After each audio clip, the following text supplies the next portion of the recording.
দুনিয়ার মধ্যে চলাফেরা করবেন, ধৈর্যের সাথে চলাফেরা করেন। আপনি যখন ঘুমাইবেন, ঘুমানো অবস্থা ধৈর্যের সাথে আপনি ঘুমান। আপনি খাবার খাইবেন, ধৈর্যের সাথে খাবার খান। এটার মধ্যেই হবে কামিয়াব, এটার মধ্যেই হবে সফলতা। ভিন্ন যেটা আছে ধৈর্যের বাহিরে যেটা করবেন এটার মধ্যে সফলতা নয়, এটার মধ্যে হবে শুধু ধোঁকা। এটার মধ্যে কেমন ধোঁকা আপনি ভাবতেও পারবেন না। আপনি হাঁটতেছেন, ধৈর্য নাই। এই হাঁটার মধ্যে তো হতে পারে আপনি হঠাৎ স্ট্রোক করে পড়ে যেতে পারেন, হঠাৎ আপনি উষ্টা খেয়ে পড়ে যেতে পারেন। এজন্য ধৈর্যটা এমন একটা গুণ, এটা এমন একটা নিয়ামত।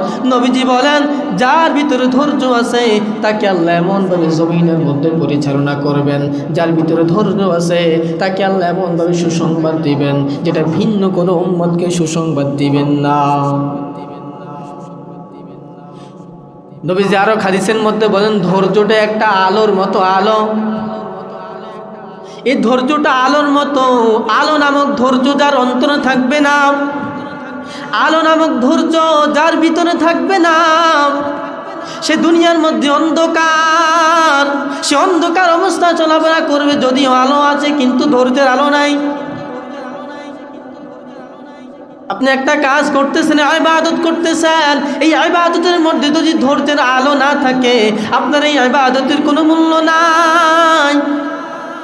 এজন্য ধৈর্যের সাথে জীবনকে মোকাবেলা করা, ধৈর্যের সাথে আপনার আমার জীবনটাকে পরিচালনা করা। 2 নম্বর বিষয় হলো শুকর এবং কৃতজ্ঞতা। আল্লাহ যে আমাদেরকে এত নিয়ামত দিয়েছেন, কি পরিমাণ আমরা আল্লাহর নিয়ামত আদায় করলাম। আপনার আমার মতো কত মানুষ মারা গেল, দুনিয়া থেকে বিদায় হয়ে গেল, কিন্তু খবর নাই।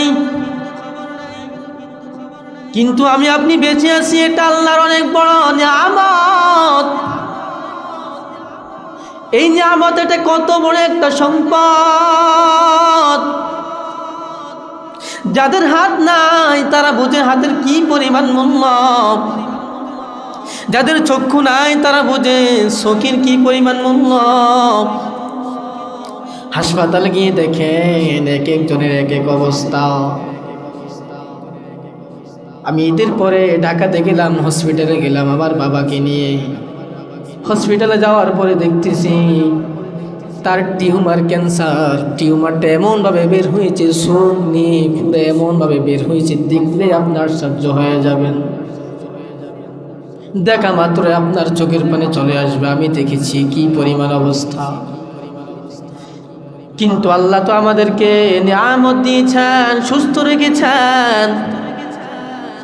মনে রাখবেন, অসুস্থতা আল্লাহর নিয়ামত, সুস্থতা আল্লাহর নিয়ামত। আল্লাহ যে আমাদেরকে সুস্থতার নিয়ামত দিয়েছেন, এটা অনেক বড় একটা সম্পদ। আইরে রাস্তাঘাটে গিয়ে দেখেন কত মানুষের হাত নাই, কিভাবে খাইতেছে, কিভাবে চলতেছে খবর নাই। কিন্তু আমি আপনি ভালো আছি, সুস্থ আছি, এটা অনেক বড় একটা নিয়ামত। এই জন্য কৃতজ্ঞতা আদায় করা, আল্লাহর শুকরিয়া আদায় করা। কোরআনে কারীমের মধ্যে আল্লাহ বলেন, লাইন শাকারতুম লাযিদান্নাকুম। যারা আমি আল্লাহর শুকরিয়া আদায় করবে, যারা আমি রবের কৃতজ্ঞতা প্রকাশ করবে, পাওয়ার পরও বলেন আলহামদুলিল্লাহ। কিন্তু আমগো দেশের মধ্যে বহু মানুষের সম্পদের অভাব নাই, টাকার অভাব নাই, তারপরও শুকরিয়া আদায় করে না। সে চায় তার আরো দরকার, আরো দরকার। এত কিছু আছে, তারপর আল্লাহর নিয়ামত নাই, তার সম্পদের অভাব নাই, মসজিদও দান করে না, মাদ্রাসাও দেয় না, সমাজও দেয় না, যাকাতও দেয় না। আল্লাহ বলে, তোমরা আমার কৃতজ্ঞতা প্রকাশ করো, তোমরা আমার নিয়ামত আদায় করো, আমি আল্লাহ তোমাদের নিয়ামতকে বাড়িয়ে দিব। লাইন শাকারতুম লাযিদান্নাকুম ওয়া লাইন কাফারতুম। আমি রবের ইবাদত করো, আমি রবের কৃতজ্ঞতা প্রকাশ করো, তো আমি আল্লাহ তোমাকে আরো বেশি বাড়িয়ে দিব, আমি আল্লাহ তোমার সম্পদ আরো বেশি বাড়িয়ে দিব। যারা ফকির, যারা ফকির, যাদের সম্পদ নাই, আল্লাহ বলে যতটুকু আছে এর মধ্যে তোমরা শুকরিয়া আদায় করো।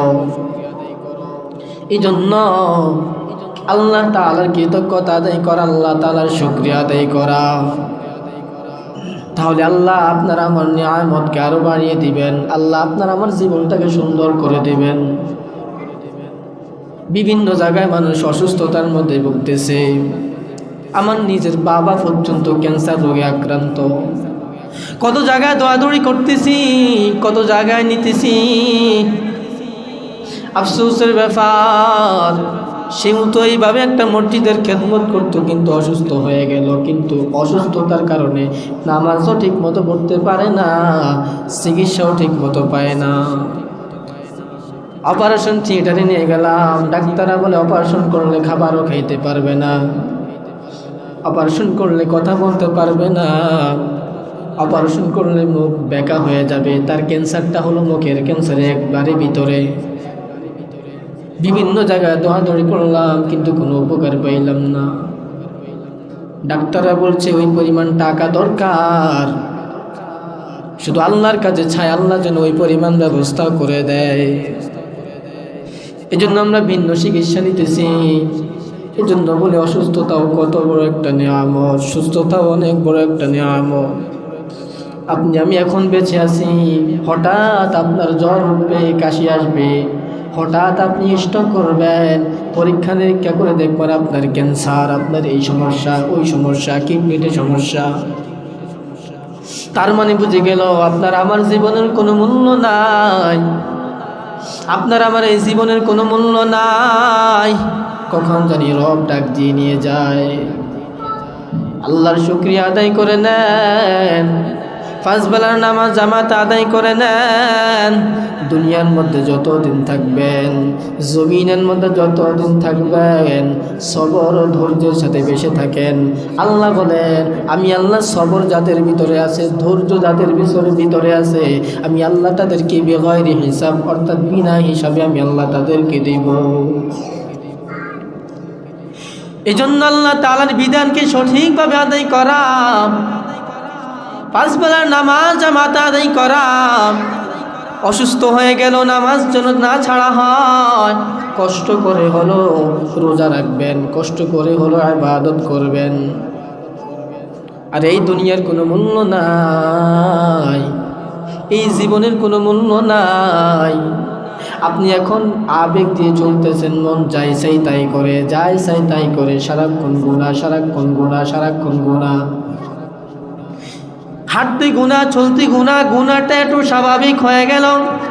কথায় কথায় গালি, কথায় কথায় মিথ্যা কথা। এজন্য প্রত্যেক অবস্থায় ধৈর্য থাকা দরকার, ইবাদতের মধ্যেও ধৈর্য থাকা দরকার, হাঁটার মধ্যেও ধৈর্য থাকা দরকার। মসজিদে আসছে, 5 ওয়াক্ত নামাজ পড়ে না, 1 ওয়াক্ত আয়সা শুধু বোর্ডের দিকে তাকায় সময় হয়েছে কিনা। ইমাম সাহেব যদি 1 মিনিট লেট করে ফেলে তো ইমাম সাহেবের বিরোধিতা শুরু হয়ে যায়।